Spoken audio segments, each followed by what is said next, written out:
Hey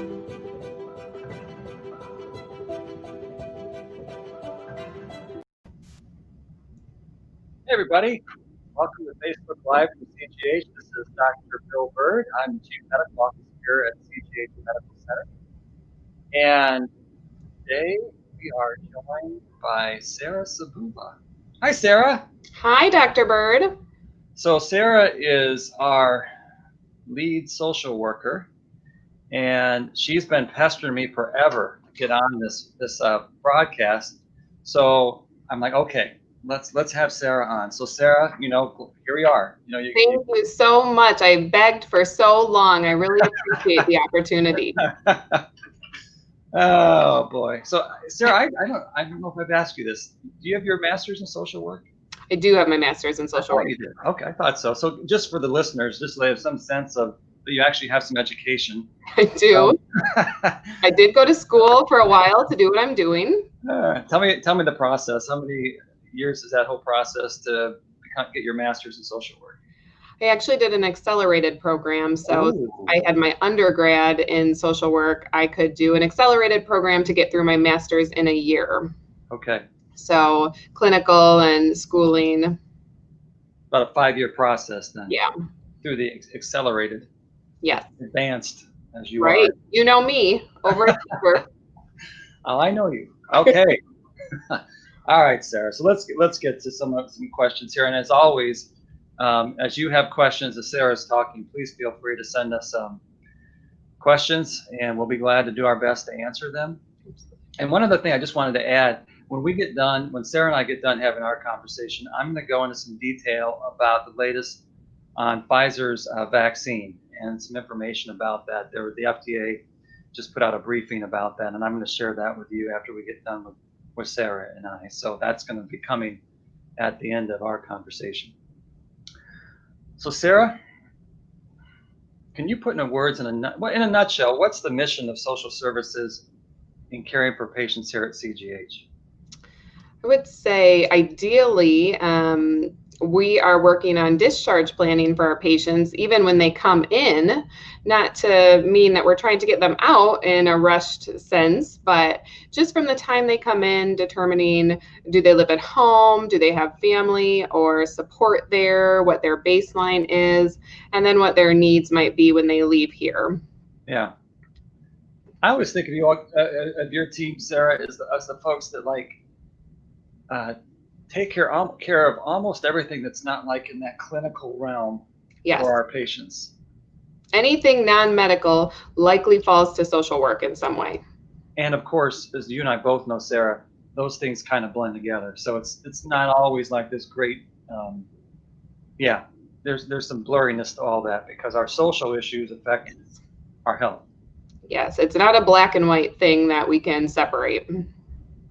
Yeah, although Sarah doesn't usually walk around with a stethoscope or anything. Don't get me wrong, but no, right. I will be administering nothing medical to you. All right.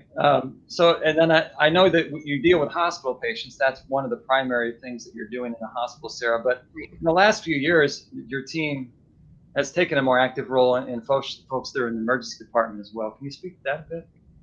Yeah, we actually have a nurse case manager, Lori Sheridan, and I think she was spotlighted a little bit on one of these, but she is wonderful. She fields a lot down there for us, but her background is nursing. So then social workers as well, myself and Julia and Missy, kind of share the responsibility down there. And if there are social needs or placement, maybe someone's too weak to go home from the emergency room, but doesn't necessarily need to be admitted to the hospital, or just emotional support for crisis or other unexpected things that come up in the emergency room. Yeah, Lori does a really nice job. And she still does work with folks who tend to, I guess you'd say folks that have needs that require them to end up they're in the ED more often than your typical community member would be. She in many ways attaches herself to those folks that kind of help them out. Yeah, and she's just a wealth of knowledge. A lot of it is community resources too, and knowing what's available. And a lot of people don't until you need it. Yeah, exactly. So I wanted to talk a little bit about some of the challenges that your team has faced working with patients who have COVID. So what would you say from a social service standpoint are some challenges that you've had to kind of work through in trying to help out COVID patients that you wouldn't see necessarily in a non-COVID hospitalized patient, Sarah? Typically, we are going into patient rooms, and Mhm. with COVID, we've tried to remotely help. Okay. So sometimes that can be a challenge. It's a good thing to have in place just to try to cut down on the number of people in the rooms and PPE and things like that. Most of what we can do is remote, but just not being able to interact with them face to face. Sometimes it's hard. We can call into the room, but it may be difficult for them to hear us on the phone, or maybe they're short of breath, so the conversation is just more difficult by phone. Yeah, So that piece of it is more of a challenge for us. yeah. Have you had have you had issues trying to get people placed? You We know, do, particularly people that need to go yeah. somewhere other than home. Yeah, early on, I would say it was harder. There were just not a lot of facilities that were competent or equipped to manage the needs of individuals with COVID. So when we were looking at skilled care facilities, kind of that short-term rehab that some people needed as a result of COVID, we were having to send, unfortunately, people that lived local to the Rockford, Quad Cities, even Peoria, in order to find a facility that would accept them and be able to meet their needs. Yeah. It was How unfortunate. are we doing now with that? It has gotten better. We've had facilities in our area that have trained and have PPE and feel confident in taking in COVID patients. So we do have more options, and it's been a little bit easier to get those individuals placed here in town. We lately have not had to refer anyone outside of town. Yeah, great, Hmm. great. And speaking of skilled care and nursing care and those kind of things, and I work sometimes as a hospitalist, and one of the things that your team really works hard on is getting folks placed into if they need skilled care or those type of things.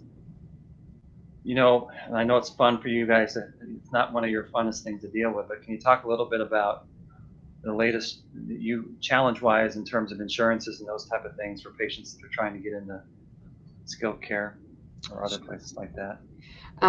With Medicare, for individuals that have Medicare HMOs, that hasn't really changed. We still need physical therapy to evaluate the patients, and the physician's respiratory therapy to get prior authorization from their individual's insurance to go to a skilled care facility under their insurance benefit. For Medicare, for those that are familiar, typically Medicare requires 3 midnights as an inpatient as opposed to observation. And that's based on medical necessity, whether you would meet that criteria and be able to go under your skilled care benefit. But with COVID, Medicare actually recognized that hospitals were filling up, Yeah. and there is a waiver in place now that if you were maybe just here 2 midnights and stable enough to go to a skilled care facility, or maybe you were observation but you do have a skilled care need, that with that waiver, people are able to go under their insurance benefit still to the skilled care facilities. Okay. Yeah. Okay. That's good. Good to know. Yes, it's been a benefit, definitely. Okay. Um, I know you deal a lot with advanced directives in the social work world. Mhm. Um, can you give any advice to the folks who are listening regarding advanced directives and what you see that when things work right and when things don't work right, what you see in terms of advanced directives? Yeah, I would say our biggest advice, my coworkers and I kind of laughed about this today. Our biggest advice is to do them. Yeah. But there really is a benefit, and we see it firsthand on multiple occasions and situations. Really, a healthcare power of attorney is so important for everybody to do. It doesn't have to be notarized. We can help you while you're here in the hospital. You could take one home and do it kind of with some instruction and having an Yeah. appropriate witness. But it's just really, really important to sit down and do that, because we never know when any one of us would need it. And that gives a lot of power to who's ever going to make medical decisions for you. Right. So not only who you want to be that medical decision maker for you, but having that conversation with them about what you would want if something were to happen. Yeah. I'm with you 100%, Sarah. it makes trying to take care of people even that much more difficult when Yes. you don't know who the person is. Once a POA, by the way, doesn't kick in until the person's not able to make their own decisions. Correct. But when they can't make their own decisions, if you don't have someone else who's going to speak on their behalf, Hmm. it can get pretty messy. And boy, it's sure nice to have that in place before you get sick. So I'm with Sarah. I think It's just very doing it is really important. Yeah, and I think it makes usually when it comes about, it could be a stressful situation anyway that this individual is confused or not alert enough to make their own medical decisions. So Right. you're already having stress for family members or Yeah. friends. And I think already knowing who you want to speak for you and them already knowing what you want lessens that kind of emotional weight of that as well for the person that's going to be your decision maker. It does. Yeah, we both have experienced that. So Yes. yeah, I'm with you, Sarah. Okay. Um, One of the next thing I wanted to ask you about is, sometimes our patients aren't, they're not so sick that they need to go to a skilled care or a nursing home, but they need some home health care. Hmm. Someone that could pop into the home and look after them and help them kind of transition well from the hospital to home. What does it take to qualify for home health care? For home health care, since ideally we're going to get home health care through an individual's insurance, we need the doctor. So whether it's a hospitalist that's seeing you while you're here in the hospital, or if your own primary care provider can see you while you're here, they're going to order that because they're going to specify what they want doing for you when you get home. So Yeah. whether it's a nurse doing blood pressure checks or medication management, whether it's physical therapy or occupational therapy, we need that order from the doctor. And then not only if it's our hospitalist ordering it, but your provider, your primary care provider that will continue to follow while you're at home. Yeah. And then you have to be homebound. So you can still get out for your doctor's appointments, go back and forth there. But Medicare and primary insurance are just really trying to serve those individuals that have more difficulty getting out of the house, that it's harder to go to the doctor. Is there So anything else that they can get out of the house for, Sarah, that's still considered okay? I believe Besides church might be something as well. Kind of if you're with going to social distancing, of course. right, right, when appropriate.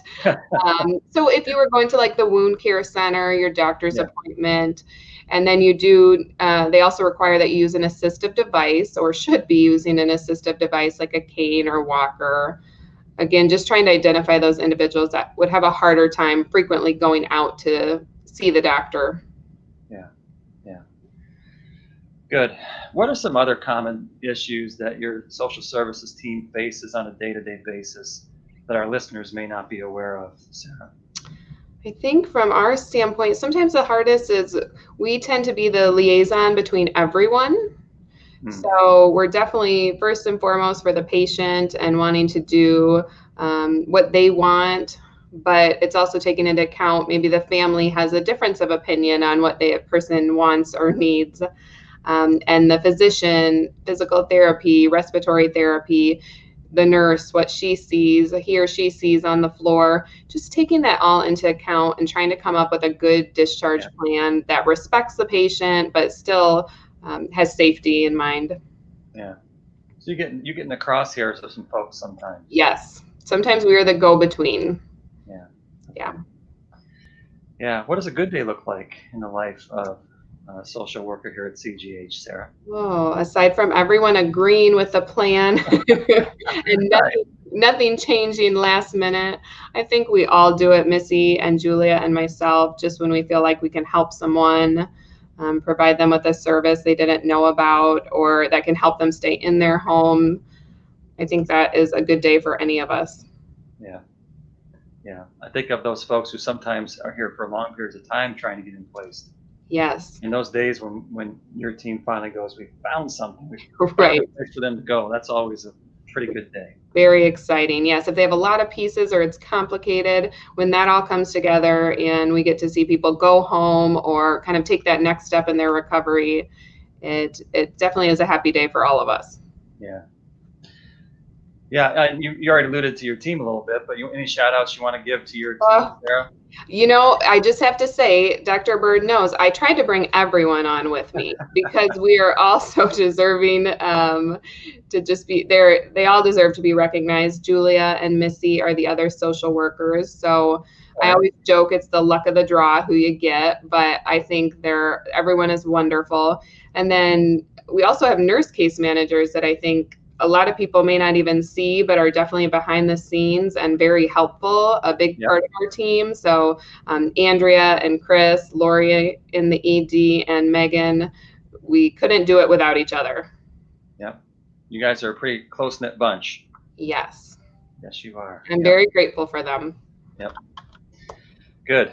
Yeah, they do. You all do a great job. So, Sarah, what's your story? So, in particular, We're no, going deep, Dr. Bird. what made you want to become a social worker, and how did you end up doing hospital social work, Sarah? I think when I started out, when I went away to college, I had different ideas maybe of what I wanted to do, but it all boiled down to definitely person centered, interacting with people, helping people, something I could just feel good about. And so it kind of led me on a social work path, and I like the diversity of it. I can do a lot of things with it. I have had experience with hospice and then some mental health counseling. And then this opened up, and it's just been a great fit. I really enjoy the team I work with and the work I do. And so here I am. And now you guys might be stuck with me. Well, I thought we were stuck with you.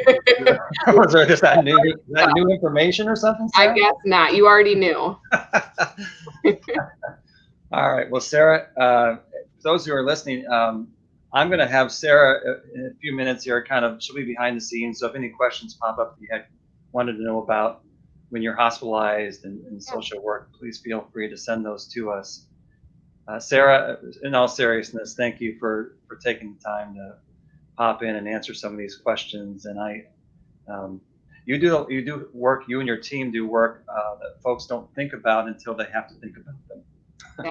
And you guys come in, you're invaluable throughout the hospitalization process. Thank you And very much. yeah, so yeah, great. You have a great team, and great to have you on today. So thanks, Sarah. Thank you for having me. Okay, so what I wanted to do was talk a little bit about, not a little bit, but probably maybe 5 minutes or so, maybe 10 minutes about some COVID related things, particularly vaccines. So before I get to that, just in terms of numbers, Matt will show the county numbers right now. Thanks, Matt. So that kind of shows you how many active cases, confirmed cases. That death on the bottom left is sobering. So now we're at about, I think I said last week we're at 1 in 700 or so residents of Whiteside County, and now we're at 1 in 550. So don't want to see that number go much higher, that's for sure. I don't want to go see any higher at all. But the reality is that's going to keep going up. So that's why it's the work that we're doing is important, and the things that we're doing to try to keep everybody safe is important. So, an encouraging sign though, we are. If you look at the numbers, we have gone down from where we were at a few weeks ago in terms of the number of cases we were seeing, and our hospitalizations, although they're definitely still higher than they were in the summer, are down from our peak a few weeks ago.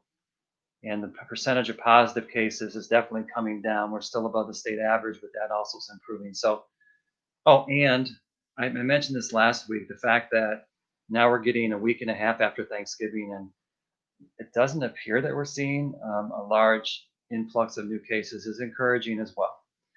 So um, that's good. That's good stuff, and glad to report that. And yeah, I think I'll stop there. For the hospital so far now, our number of total tests that we've done is 14,558. We've had 2,504 positives and 11,934 negatives. So that's kind of where we're at in terms of our tests, and obviously the county numbers are what they are. Wanted to just mention, this was brought up last week, and just so folks know that medication called bamlanivimab, which is one of those monoclonal antibodies that you may have read about, we are beginning to give those infusions to patients here at the hospital. The patient that fits best for is someone who has COVID, is symptomatic from it, fits certain high risk categories, and um, is within 10 days of the onset of their symptoms, and they're not hospitalized. So yeah, we've had some folks we begin giving that to, and by and large, I would say that it doesn't hasn't we haven't had any adverse reactions to patients receiving those infusions, and I hear some anecdotal, I guess would be the word, just kind of little stories here and there that some patients who are getting this are seem to be better, within a day or so afterwards, and so we're glad to be able to provide that service to our patients. At least right now, we have the supplies to do that. If you're someone who falls into that category that you think you might be a candidate for this, you're welcome to reach out to your primary care physician here at CGH, and they can talk you through that process to see if you might be a good fit for that. The next thing I want to talk with you all about is the vaccine situation. So I had the opportunity to read the FDA. It's the FDA vaccine briefing review of the Pfizer BioNTech COVID-19 vaccine. So I think it's about a 40-some page document, and it talks about basically the trials and the results of those trials that Pfizer has been doing. And of note, we do anticipate that we're going to get some vaccine, hopefully from the state, hopefully next week here at the hospital. It's going through. My understanding, Chicago has it's going through their own health department, and then the rest of the state, it's going through the Department of Public Health. But my understanding is we'll be most likely getting some vaccine from the Pfizer distribution supply line sometime next week, and we're working through that process here at the hospital, and different tiers of folks who would be candidates to get that and everything. So that's going on here at the hospital. It's not like we're going to have enough to vaccinate all of our employees, but we're excited to have at least some coming our way. With that, here for our staff, as well as this in the next several months, as this begins to roll out and more vaccine is available for other folks in the community, I think it's going to be helpful, and we're going to try to do our best here at the hospital to educate all of you in the community, and as well as our employees, what we know about each of those vaccines. And each vaccine is going to be different in terms of its effectiveness and in terms of its side effects. So what I'm speaking about right now is just the Pfizer product. But we're committed to letting the Venus to share with what we know about the vaccines to those of you in the public as well as our employees. And we actually, if you look at our website, and Matt will show this, if you look at our website, all the information that we have, we are posting on our website, so you can take a look at that. So you're kind of aware of it, and you can kind of think through whether or not a vaccine is a good fit for you. When that time comes, and it's an option for you to get vaccinated for COVID. So I want to share what I learned as I read through the Pfizer information. First of all, this is going to be an emergency use approval. So in other words, there's enough information that the FDA feels like, yep, I think we can go forward with this. The final approval will happen at some time in the future, just because they tend to like to have even more information before they give their final approval. But there's enough positive information to go forward with an emergency use authorization. So yeah, that's the emergency use situation. As far as the vaccine itself, what did I want to? Okay, so the vaccine in terms of effectiveness. So 7 days after the second injection, you get one injection of this Pfizer product, and then 21 days later you get another vaccination. And after that second vaccination, about 95% there's about a 95% effectiveness of preventing symptomatic infections. And understand in this trial that they did, I think they did it on 43,000 some people, and half of those people received the actual vaccine, and half of those people received a placebo, or essentially just a vaccine that had salt water in it or something like that. So that's how they compared different, if you've got the vaccine versus if you didn't. There are two arms of this, and both arms were about 21,000 something. So, yeah, of those people that received the vaccine, 90, I think, yeah, 95% of them did not have, were prevented of having symptomatic infections. So that's within 7 days after the second dose. Now, within 2 weeks after the first dose, I saw a graph, and it showed that after 2 weeks after the first dose, you began to see differences between those who had received the placebo and those who had received the actual vaccine in terms of the number of those people who were actually getting COVID infections. So there's some effectiveness after the first vaccine, particularly after 2 weeks, but it needs to be 7 days after that second vaccine. So essentially, it's about 28 days after you've received your first vaccine that this 95% effectiveness is in play to prevent symptomatic infections. So that's good news, really good news. One of the things that I've heard and folks that they've talked to me about have been concerned about is the side effects of the vaccine and concern about that. And I wanted to share what I've just read from the site. So in terms of the vaccine, the percentage of patients who received the vaccine who were folks who actually had the vaccine versus the placebo. Injection site like pain, 84%, fatigue about 63%, headaches 55%, muscle pain 38%, chills 32%, joint pain 24%, fever 14%. So yeah, I mean, if you get the vaccine, particularly after the second dose, so more so after the second dose than the first dose, and more so for people who are below the age of 55, as compared to those who are over the age of 55 had symptoms. So yeah, and I would think that would probably be just because when you're younger, your immune system um, responds better. And these side effects are essentially a sign that your immune system's working, right? So when you have a side effect, it's your immune system kicking in, and as it kicks in and produces antibodies to this injection, to this vaccine, your body starts to feel that because you're doing things to begin making antibodies. So it's a good thing in some ways to have these symptoms. Now, those are just side effects. But in terms of actual serious side effects, and so when I talk about serious side effects, we're talking. What did I have for that? That was of the 43,448 participants. Um, I would say the most serious side effect would be death. And when they looked at that, there were 2 people who had got the vaccine who passed away, and 4 people who received the placebo. You following me? 2 people who received the vaccine and 4 people who received the placebo. And of those 50, most of the 5 of the 6 people who passed away were over the age of 55, and they tended to pass away from heart disease or stroke kind of stuff.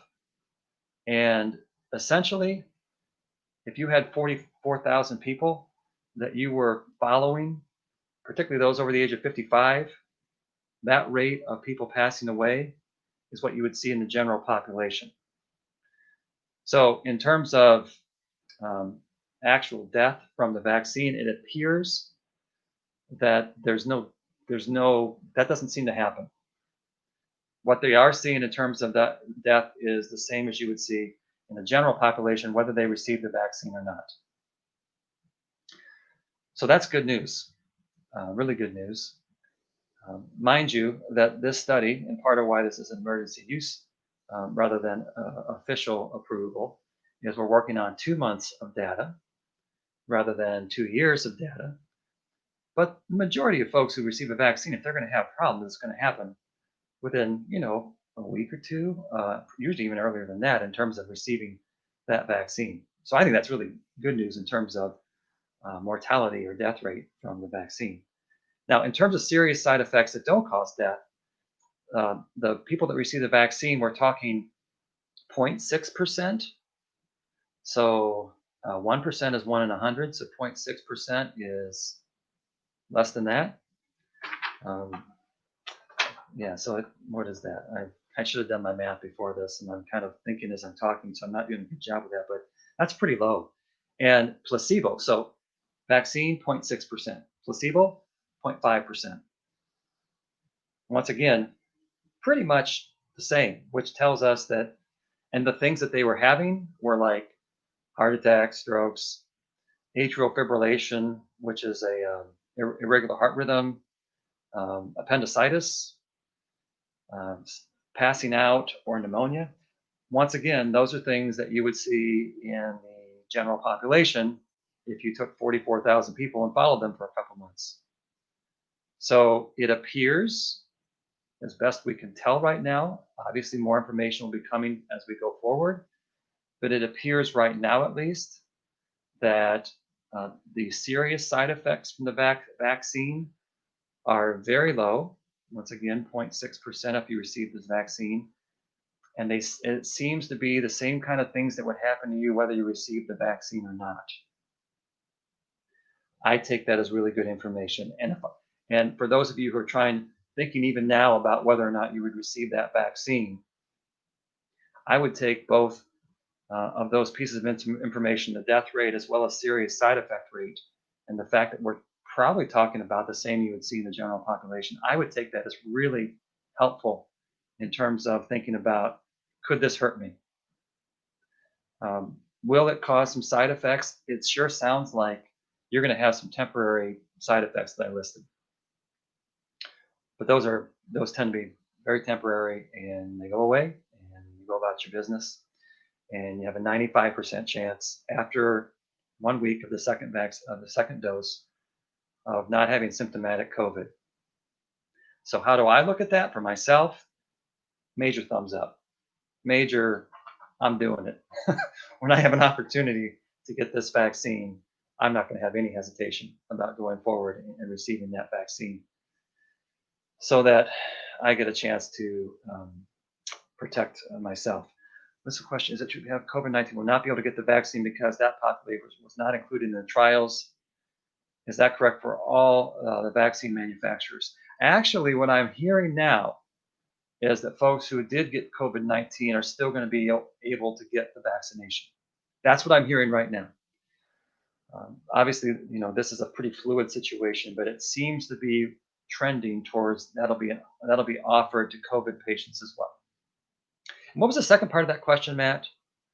Um, is that correct for all the vaccine manufacturers? I don't know. I suspect that will be the case for all the vaccine manufacturers, but so far at least, I'm just more familiar with this Pfizer product. I think for all the vaccine manufacturers. Yeah, pregnant women. So due to some Facebook posts that are currently circulating that this will cause infertility, could you please address these concerns? I would be glad to. So once again, we're talking a 2-month trial. I read the concerning post on what folks were putting out there, and obviously you could find an unconcerning post very quickly as well. Just in terms of what we know in terms of the 43,448 participants who received the vaccine, 23 of them, funny, got pregnant during this study. Once again, these things happen when you have 43,000 people. People are going to get pregnant in the course of 2 months. And of the 23 pregnancies, 12 were people who received the vaccine, 11 were placebo. So at least 12 people, this concern about getting the vaccine will make you infertile. For 12 people, it seemed to work out pretty well for them. I don't know what the percentage of, if you had 43,000 people and a certain percentage of them are women of childbearing age, what percentages of them you would expect to get pregnant anyhow. I bet you the people that are doing this study are probably trying, I would think that most of them, the story I tell myself, are probably trying not to get pregnant during this process. So I bet you 12 people that's pretty decent fertility. But anyhow, it doesn't make everyone infertile because 12 people in the trial became pregnant during it, 11 that were placebo people. And I saw that there was at least of those people, one of them had spontaneous abortion, and that was actually in the placebo group, not in the vaccine group of the trial. So at least 2 months into it, the folks who received the vaccine who were pregnant, no adverse effects from their pregnancy. Now, granted, there's still a lot more information we need to find out about pregnancy and the outcomes there because we're only 2 months into it. But so far, at least, I am not reading some of these things that were posted. I'm not seeing that in the study. And I think if you read some other scientific information about the posters who had this pregnancy and spiked proteins, I'm not so sure that that is, I don't think that's real great science. But anyhow, you can take a look for yourself. What I would encourage you to do is not just look at the one that talks about how concerned some people are about this in pregnancy, and look instead at some of the sites that talk about they're not concerned, because I think that will also help you to feel better about this if you're someone who might become pregnant during this process. So good question. Heard a story yesterday that even though you've been vaccinated and protect yourself, you still might be able to transmit to someone else. Boy, you are on top of it, folks. So this is what I was going to talk about too. So the question that came up that I've been reading about is, if you get the vaccine, do you still need to wear a mask? And the answer, at least right now, is yes. And here's how I understand that, why that is. So if you're someone who gets a vaccine, you're going to develop antibodies. So you get the shot, and you're going to get antibodies throughout your bloodstream and your immune system. So when your nose or mouth get exposed to with COVID virus, we don't know. Let me go back on that. So the trials are saying that 95% of the people who get this vaccine will not have symptomatic infection, right? The thing that we don't know is, will some of those people get some of that virus in their mucous membrane of their nose or their mouth and have an asymptomatic infection where they still might have some virus in there that they're shedding, even though their immune system inside their body is fighting off that infection, they don't get sick. So for some period of time, as they fight that off, will they potentially have something in the lining of their nose or mouth, where if they were to be around other people and weren't wearing a mask or weren't distancing, that they could spread that to someone else? At least right now, that's enough of a concern that we're going to recommend that people who have the vaccine still wear masks and still practice social distancing. Over time, we'll get a better sense of, over time, it seems like, and there's been some preliminary studies that it seems like even with the vaccine that you probably are not going to have the virus sticking in there or have the viral load that someone who hasn't had the vaccine would have in their mucous membranes. But we don't know that for sure yet. And so until we do, the masks and distancing are still going to be in place for people who have been vaccinated. And I think that makes sense. I think that does. Good questions. What else do we need to talk about today for those of you who are listening live?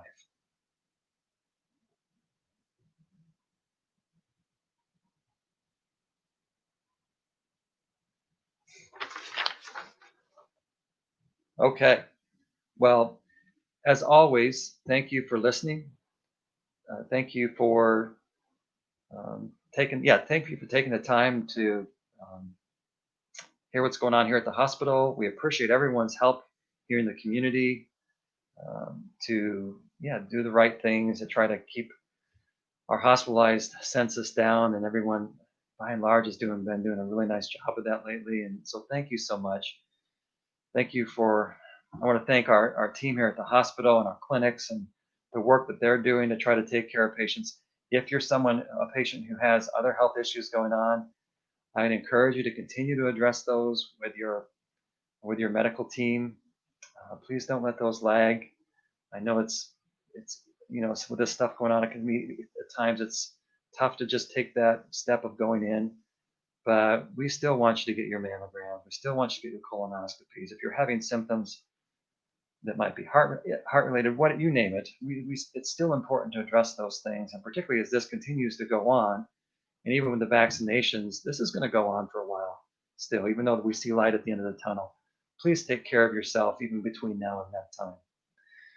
Until next week, thank you for listening. Stay safe, and we'll talk again next week. Thanks.